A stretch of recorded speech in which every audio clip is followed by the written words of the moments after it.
সুপ্রভাত বন্ধুরা, একরাশ ভালোবাসা নিয়ে আবার একটা নতুন ব্লগের সাথে আমার আজ সঙ্গে পুরো এন্টায়ার যে গ্রুপ আমরা এসছি সেগুলো 15 জন করে ভাগ হয়েছে প্রত্যেকটা গাড়িতে। তো আমি ভূস্বর্গে যাচ্ছি, বুঝতেই পারছেন কাশ্মীর। কাল সারাদিন ওয়াঘা বর্ডার, রাত্রে শুতে পারিনি, 1:30টার ট্রেন। আজ সারাদিন জার্নি করে আমি প্রচুর ক্লান্ত, দুদিন একদম ঘুম নেই। কাল স্টেশন থেকে দাঁড়িয়ে আছে, এক ঠেলা দিল আর মোবাইলটা নিয়ে চলে গেল, এতে আরও ডিস্টার্ব। তো সারা রাতের জন্য ঘুমানো হয়নি।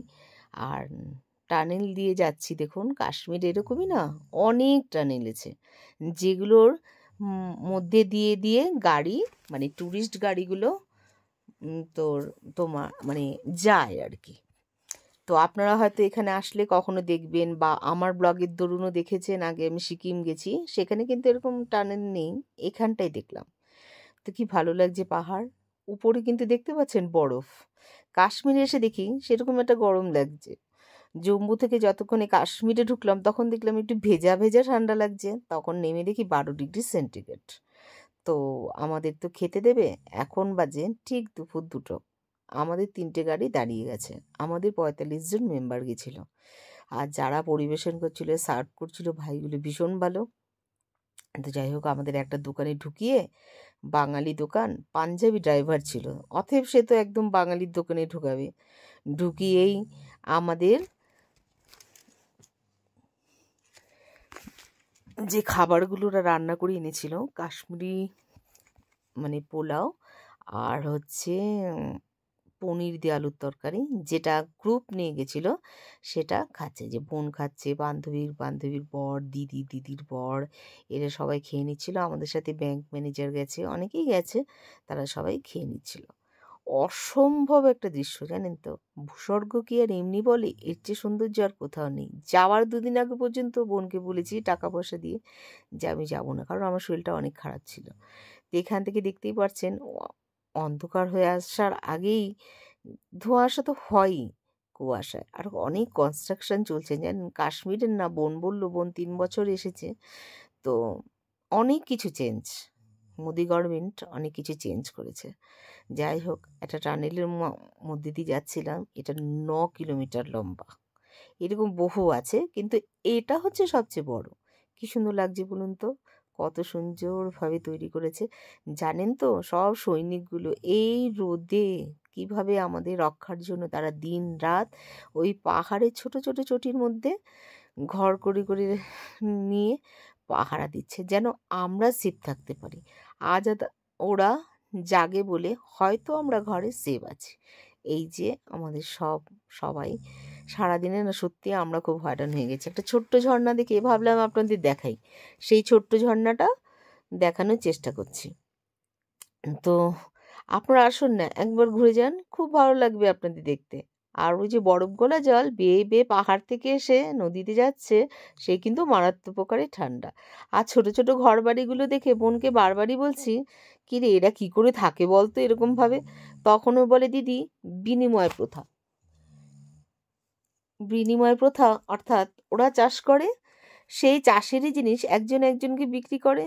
গরু পালে, গরু তো পালে না, চর্মি গাইটাই হয়তো হতে পারে, আমি জানি না, পালে। সেইভাবেই একটা বিনিময় প্রথার উপর দিয়ে যায়, সে আমরা হিস্ট্রিতে পড়েছিলাম না, সেরকম।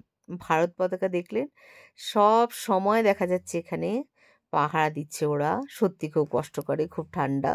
তো আমাদের গাড়িটা এখন প্রায় 5টা 5:30 বাজে। তো আমরা নামবো, কোথাও একটা চা খাবো।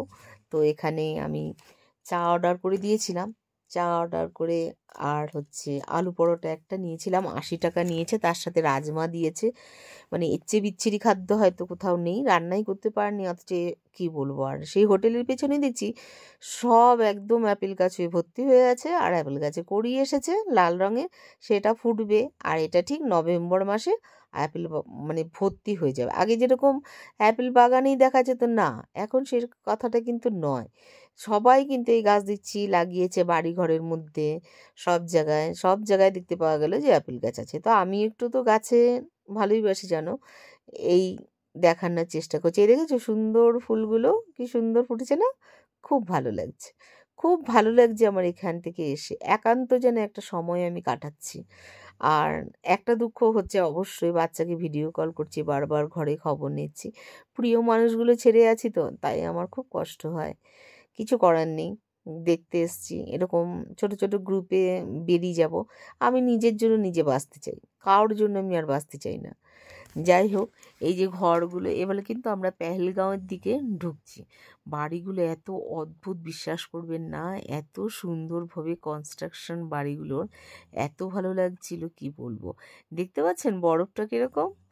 আমি কিন্তু আমার ছেলেকে ভিডিও কল করে করে সব দেখাচ্ছি কিছুক্ষণ পর পর যে এটা এটা। তো কি করবো বলুন, হয় না। পাহাড়ের গায়ে একদম সন্ধে নেমে এসেছে, এখন 7:30 পৌনে 8টা প্রায়, সূর্য ডুবতে এখানে সময় লাগছে। আস্তে আস্তে করে দেখুন সব লাইট জ্বলছে, যথারীতি মতো আমাদের হোটেলে আমরা চলে এসেছি। তো এখানে আমাদের পার্কিং হবে, আমাদের জিনিসগুলো নামানো হবে। তো ভীষণ সুন্দর, এই 3টে পরপর হোটেলেই বুক করেছে, প্রত্যেকটা কামরা পাইনি বলে। তো 3টে হোটেলে আমাদের মানে আস্তে আস্তে করে সবাইকে দিয়েছে। এই যে আমি, এত ঠান্ডা লাগছে এখন, কত জানেন তো, 6 ডিগ্রি সেন্টিগ্রেড। তো আমি পরে নিয়েছি, আর আমার রুমের ভেতরটা খুব ভালো ছিল, ওরা গিজার ফেসিলিটি দিয়েছে, তারপরে হচ্ছে রুম হিটার, কারণ প্রচুর ঠান্ডা। আমি যখন রাত্রে এটা ব্লগটা এডিট করছি তখন টেম্পারেচার জানেন 1 ডিগ্রি। কী করবো বলুন, সারাদিন তো সময় পায় না, বোন বললো ঘুমিয়ে যা ঘুমিয়ে যা, কিন্তু এত তো রাখলে হবে না, ভিডিওগুলো আপনাদের দিতে হবে। তো কেমন লাগলো বলবেন, ভালো থাকবেন, সুস্থ